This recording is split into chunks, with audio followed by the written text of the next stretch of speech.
Hello and welcome to this video where we're going to take another look at the delay feature in the inspector. So previously we looked at it to compensate for long attack times on synth sounds. Here we're going to look at using it to compensate for timing in microphone placement, but also to allow us to create some sound changes so we can get some things which are sometimes easier to do this way than they are to program them. So here we just have a fairly straightforward drum loop.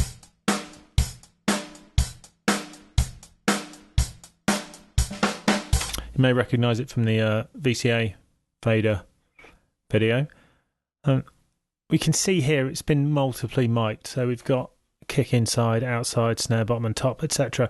Now depending on your recording setup, you can have a significant noticeable time delay between some mics and others. So these, when we look at them here, I have the suspicion that actually these have been played around with because the delay between the overheads and the hi-hats and indeed the snare and so on, it all looks as if maybe it's been massaged a bit.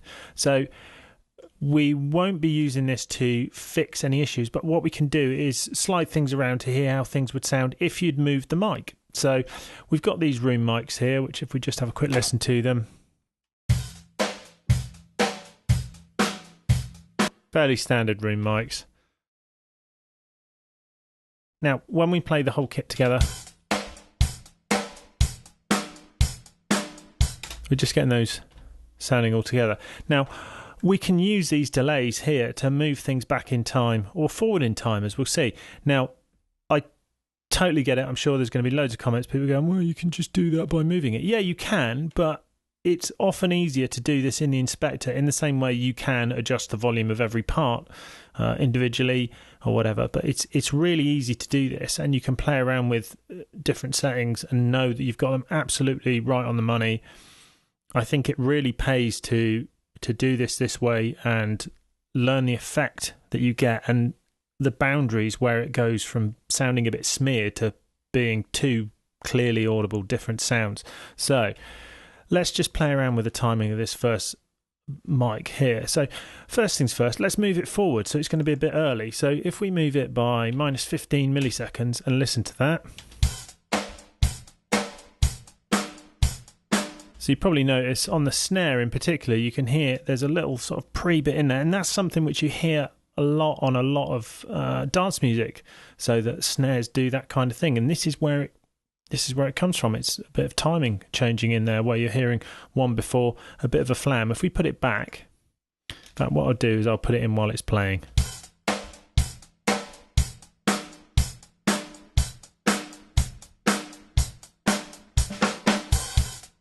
So you don't really hear it as a separate sound. Now, if we move it too far, if we move it to minus 25,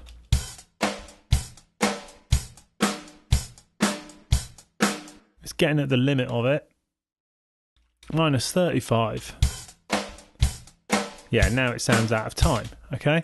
So we can put it that way, but also we can put them the other way. So let's put both of them back by 10 milliseconds, so as if we've moved the mics further back. I know the sound would have changed, but we get the idea.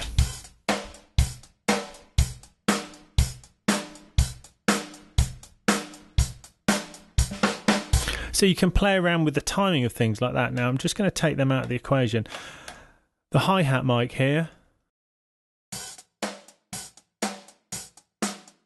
Again, we can play around with the timing of that. So let's have a listen to that. Let's move it forward.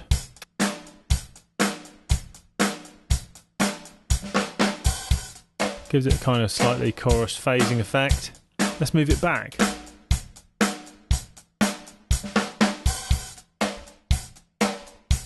So you can play around with these. I'm reluctant to use the term phase because that implies different things for different people, although strictly speaking you are, I guess, changing the phase of it, but changing the timing of it.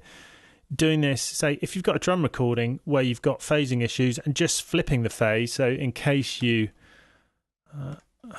weren't sure, you can flip the phase here, so you can just flip the phase of that there.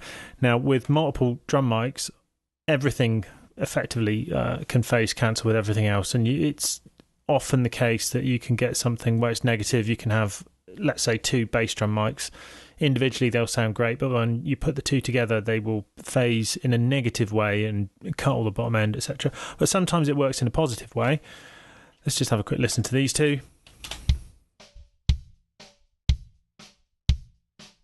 And if we flip the phase of 1, you can hear suddenly it all sounds all hollow and all the bass is gone. So these have probably been adjusted or recorded in a way which makes them work properly. But this, to a degree, allows you to shift them in a different way. Now, it's not exactly the same thing, obviously, because you're not just swapping positive for negative, but it allows you to play around with this. You can disappear down the rabbit hole. Obviously, with all of these, we've got loads of different possibilities. But if you're playing around with these, you've clearly got bleed from different things on there. So if we listen to the hi-hats, for instance, we've obviously got the snare, but also got the bass drum on there, etc. So all of those things will be on there. Now, in the next video, we'll look at the same kind of idea, but with a synthetic sound source. So a drum loop made of things where they are not recorded at the same time, so there isn't that bleed in there. And we'll see how you can use that for creative possibilities.